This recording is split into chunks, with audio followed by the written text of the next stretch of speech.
You know, we all want to live life in all of its fullness and to experience its highest possibilities.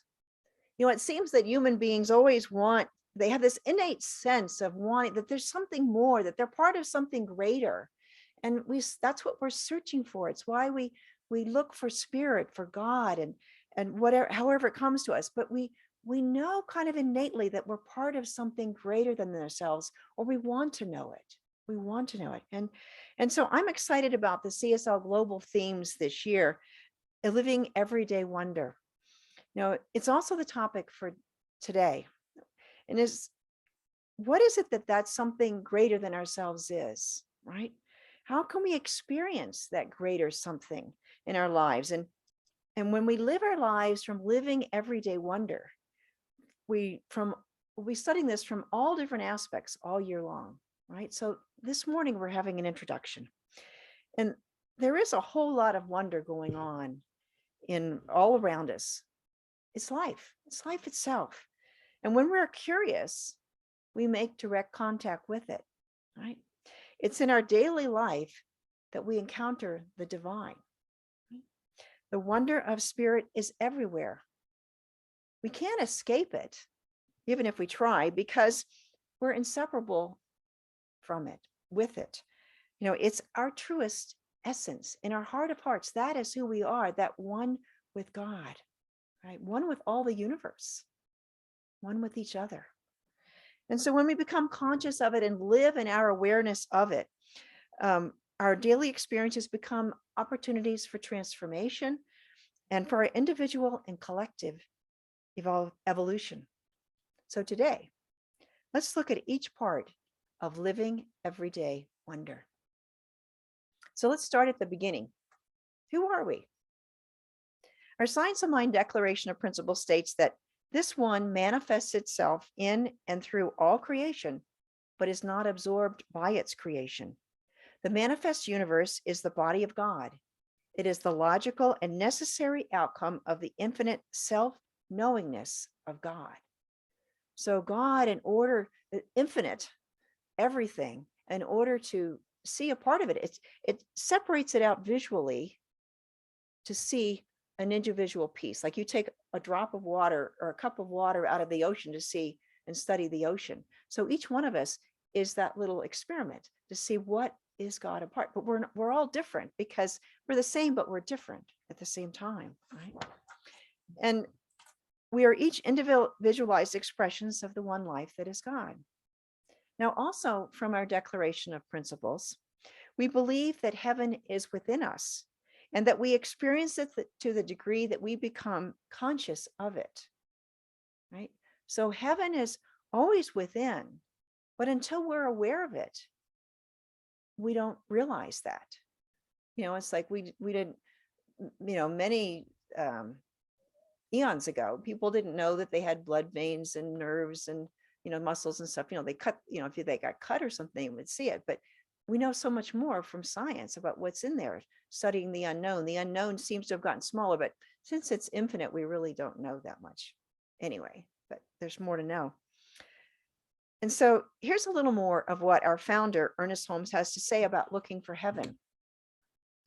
We arrive at a consciousness of unity only in such degree as we see that what we are looking for, we are looking with and looking at.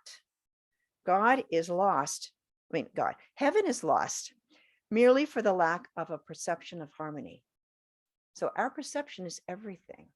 We have our rose-colored glasses that we put on that filter whatever we see because our mind affects what we see. Out of all of the millions of inputs that we get at any moment into our mind of what we're seeing and hearing and filtering and sensing, hot, cold, all that, our mind filters what to focus on. So are we picking the truth, or are we picking just a little teeny bit that's really skewed in the wrong direction? And most importantly, we are not separate from that one life that is God. God is the essence of who we are at the deepest level of our being. Now let's move on to living, right? Are you living your life, really living your life, or playing it safe and just getting through the day, through the week, right? In his book, Eckhart Tolle, The Power of Now, A Guide to Spiritual Enlightenment, Tolle says, it is not uncommon for people to spend their whole life waiting to start living. Right? There are peak moments in life that are when an unusual confluence of events and people are there, along with our heightened awareness, that makes us feel fully alive. We remember those moments, and we may remember meeting our soulmate for the first time, or the birth of our first child, or achieving a long time career or personal goal that, just so excited about finally getting there, like that Rocky moment when you've made it to the top of the stairs. But we remember those Kodak moments as milestones and inflection points when we discovered our true self and who we are, what we're about, and what really excites us about living. And these Kodak moments color the rest of our lives, right? We try to get back to them in some ways. For me, a really strong peak moment was when my daughter Gabriella was born, my first baby, and when I saw her face and she looked at me, our eyes connected, I thought, this is why we do everything.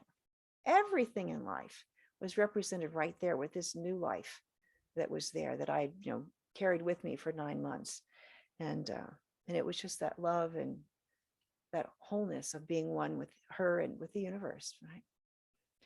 So we have these vivid memories and feelings. They're touch points when we feel fully connected with the universe, with the divine, and with life and the essence of who we are. But it's in between these infrequent peak moments that we live most of our lives, right? Many of us go through those motions of daily life unaware of the beauty that surrounds us and is within us, right? When we tune into living everyday wonder, we see the wonder in every day and in every moment. Wonder is just waiting for us to see it, to recognize it, and to transform our whole perspective of life.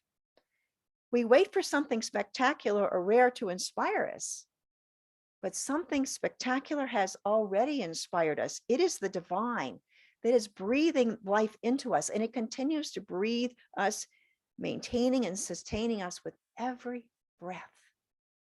The spectacular, right, is always present. Joseph Campbell, in his book, The Power of Myth, great book, people say that what we're all seeking is a meaning for life. I don't think that's what we're really seeking. I think that what we're seeking is an experience of being alive, so that our life experiences on the purely physical plane will have resonance within our innermost being and reality, so that we actually feel the rapture of being alive. I think that's something that one reason that Joseph Campbell was always so charismatic, because you could just feel that when he talked. It was his eyes, his animation, it just exuded from him, that feeling of being in connection with life and being fully alive. And that's what we're looking for. One of the experiences that brought this to me as a practitioner, I had a client named Bill, and he came in and he wanted to live life in all of its fullness. What was kind of an unusual request. But we met together over about 2 or 3 months whenever he was in town. And one of the last times that we were together, he shared a book that he had written with sayings and drawings that expressed the joy of life that he was experiencing. And I could see part of our sessions that was in there, but other things as well. Well, the story behind the book and his motivation for wanting to meet with me was one of those Kodak moments for me as a practitioner. He had a heart condition, and he only had a few months or years to live. So his trips out of town were trips to North Carolina, where his 4-year-old daughter lived. And he met with her. And the book was his gift to her, so that he could share with her what he found most valuable in all the world: how to live and love fully, how to express the one divine life that lives within and within each one of us. That's what he wanted to be his legacy to her. So I didn't know that when we were working together originally, but that's what he wanted, and he did it, right? Robert Browning Browning talks about it in his poem Paracelsus. He says, to live and to really experience life, to know that truth within us, to know rather consists in opening out a way whence the imprisoned splendor may escape, rather than effecting entry for a light that is supposed to be without and letting it in. So it's already within us and we're letting it out.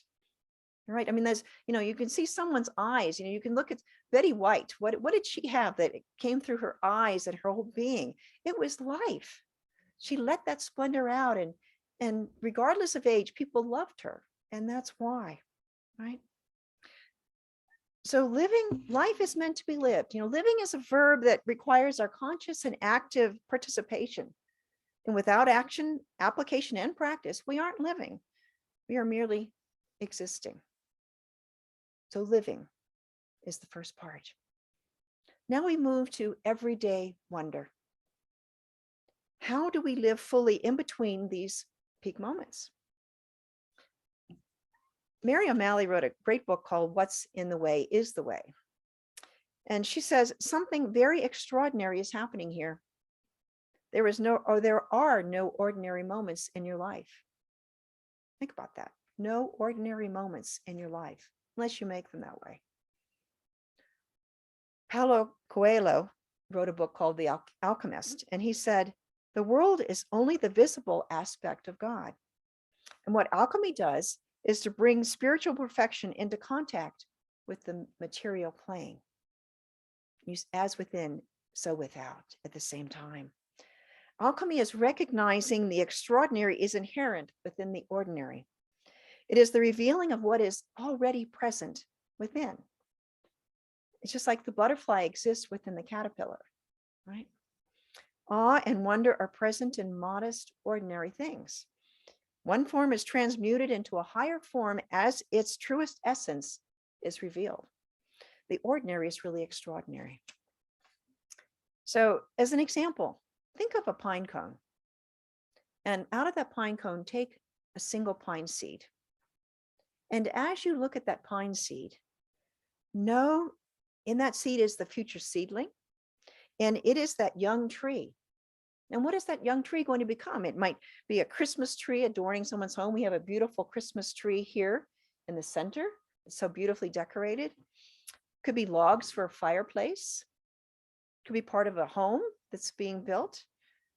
Or it could be a tall and stately 100-year-old pine tree that is towering over the landscape and glistening with a new coat of that shimmering white snow. Right? We don't know, but it's all there in that little seed from the beginning, right? But Spirit knows what's to unfold. There is no time or place in Spirit, but it's all there, right? And so when we stop and see everyday wonder with new eyes, that is when we live fully. Ernest Holmes said, that which today seems to us supernatural, after it is understood, will be found spontaneously natural, right? Things that we thought were miracles, we explain with science now. Well, there's still this miraculous in everyday life.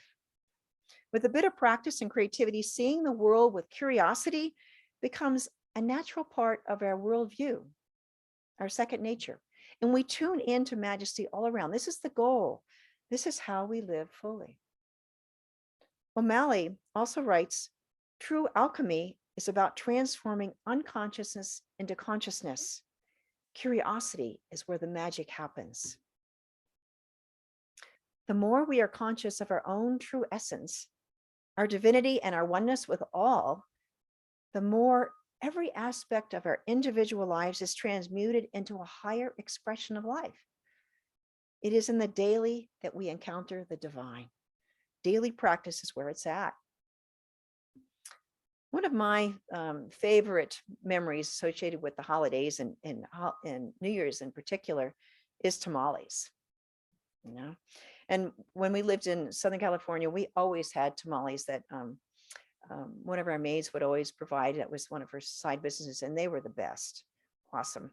But when we live consciously, moment by moment, our lives are transformed. And so let's look at the story of those tamales, right?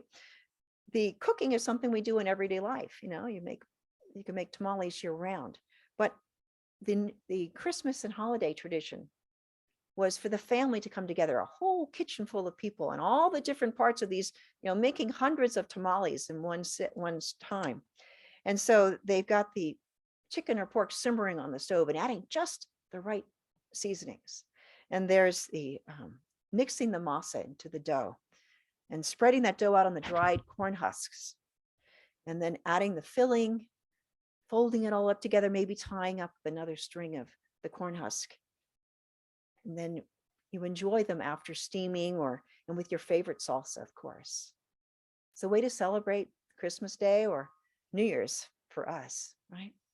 This is the wonderful moment of family tradition, the alchemy of cooking a festive meal with the everyday of cooking, sharing the lovingly prepared tamales with family and friends. This has become a moment of living everyday wonder. So now this year, we envision a world that works for everyone and all of creation within the CSLs. And our mission at the Centers for Spiritual Living is to provide spiritual tools for personal and global transformation. Personal and global transformation happens in our daily lives and in our everyday experiences. It's important to cultivate a sense of wonder and interest wherever we are, and to appreciate that in the everyday experiences, whether they be play, creativity, emotions, having a physical body, I'm remembering that one, relationships, nature, work, finances, home, and community. Each month this year, we will focus on one of these areas and explore what it means to live every day wonder, day to day. Each week will be loaded with fresh insights, timely ideas, relevant suggestions, and practical tools for practicing our living in everyday wonder and for our personal and global transformation. All right. It's going to be a great year. I'm really excited about what they've written. But, my wrist here in my left hand, that I've been practicing. This is a good one to been reading about this week. So what are the gifts in this situation? And I wasn't first when it happened in the first place. I wasn't being really realistic and in tune with Mother Nature. When we were rushing to get out of the house to get down here for the candlelight service, and the snowplow had not plowed our street, and there were 16 to 18 inches of new snow in the street, and there were 16 to 18 inches of new snow on our driveway because the snowplow service had not come either. But we had our four-wheel drive, and so we got in the car and we got first stuck in the driveway, and I got out with my trusty shovel and dug us out. And Michael, we got in, and he got into the street, and he's waiting for me to get in the car, and I'm walking through the snow and slipped about a yard from the car and broke my wrist. So instead of coming here, we went to the ER. So the first thing was, I should have listened to that nagging voice was saying, "What are you thinking?" Michael was verbalizing it for me, but I was, oh no, this strong woman is going to be there. Well, there are times when Mother Nature says, "I have another idea." So first is to listen. Second, I'm realizing that the right hand has really very limited powers. As wonderful it is, and all the things they can do and turn and manipulate, but without the left hand, there's a whole lot of things you cannot do. When I first went to the ER, they had it all the way up to here and all the way up above my elbow, and so this is an improvement. So I had nothing. I had like a lever. That was about all I could do, and it hurt to move that lever. So it was you can't, there's a whole lot of things you can't do. You need both hands to open a little bottle, or a can of cat food, to cut anything that isn't soft enough to cut with one knife or one fork, one-handed. And I could not tie my shoes. I think you take all these ordinary things for granted. And now the thing that really brought it home though was I had my contacts in when I broke my arm, and so that night I had to take my contacts out to go to sleep. And what do you need? You need two hands, because you have to do. So my husband and I, we got to practice teamwork. So he was my left hand And I was the right. And he doesn't wear contacts, so he doesn't know the drill. And so we had to really get into teamwork. I think well, this one, maybe took a few minutes, but this one took about 15 or 20 minutes to get one contact out. So I have my glasses now. You'll see these for a while. But makes you appreciate all of these things that we just take for granted, right?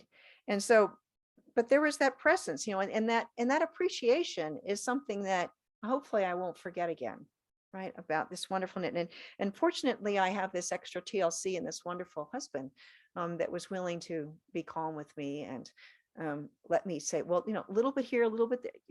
He was wonderful. And so, and I also used to, when you don't have your left hand, you use what's available. So I've gotten very good at tying my robe with my teeth.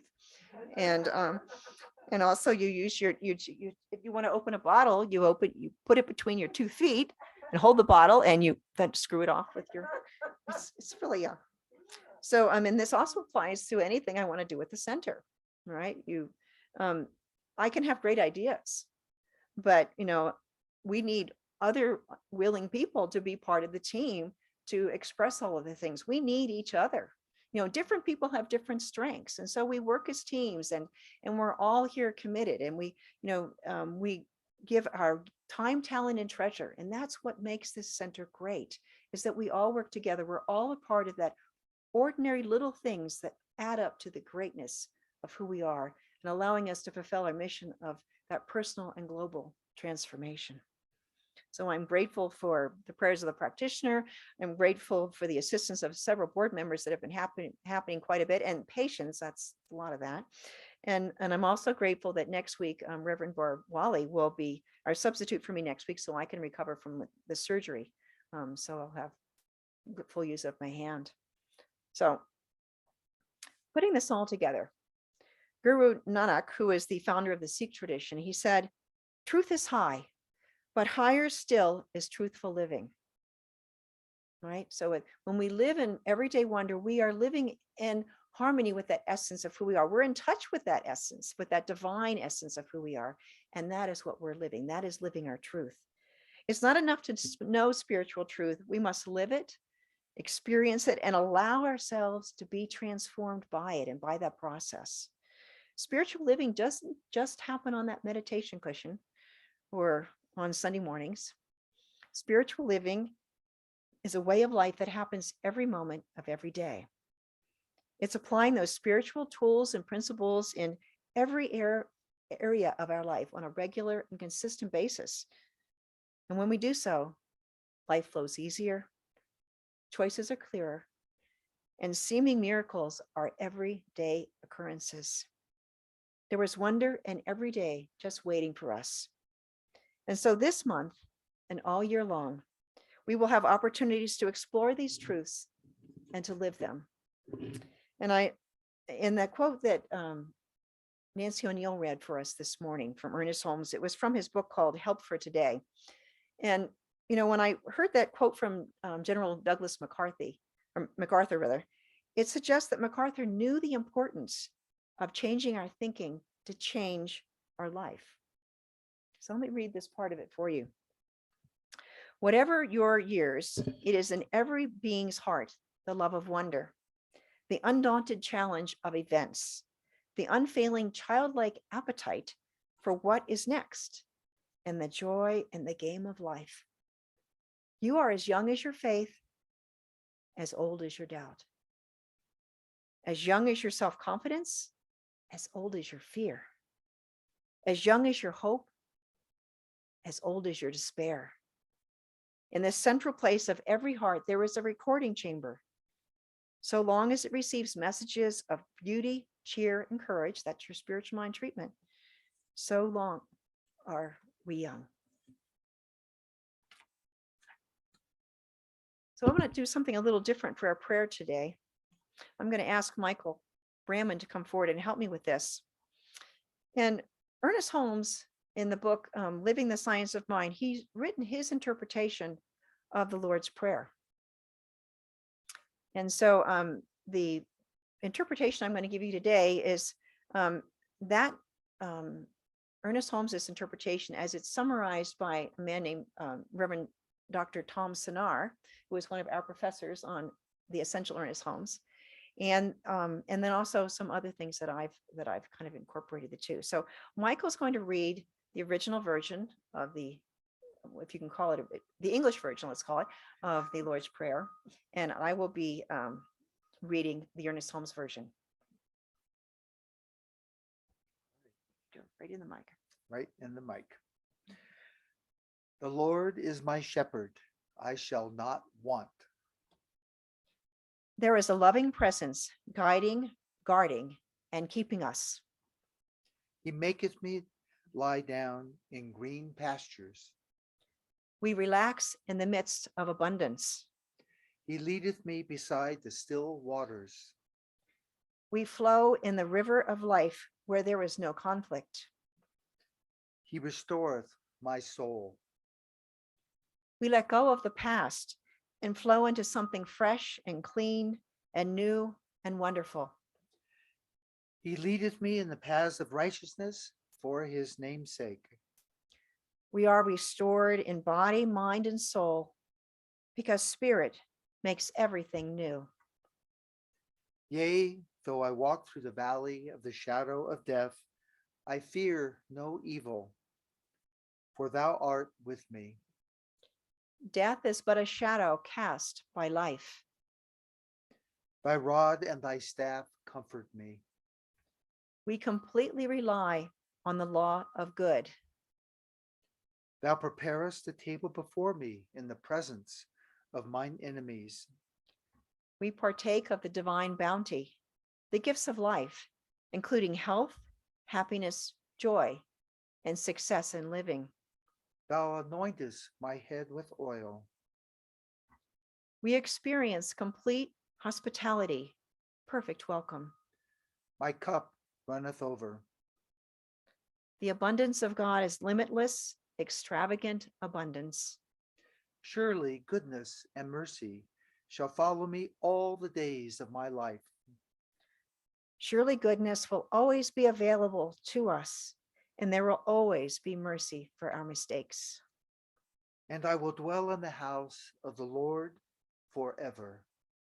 Amen. There is a presence and a power that goes with us and is within us forever and ever. The loving presence of the divine Spirit and the all-conquering power of the law of good. And so it is. So it is.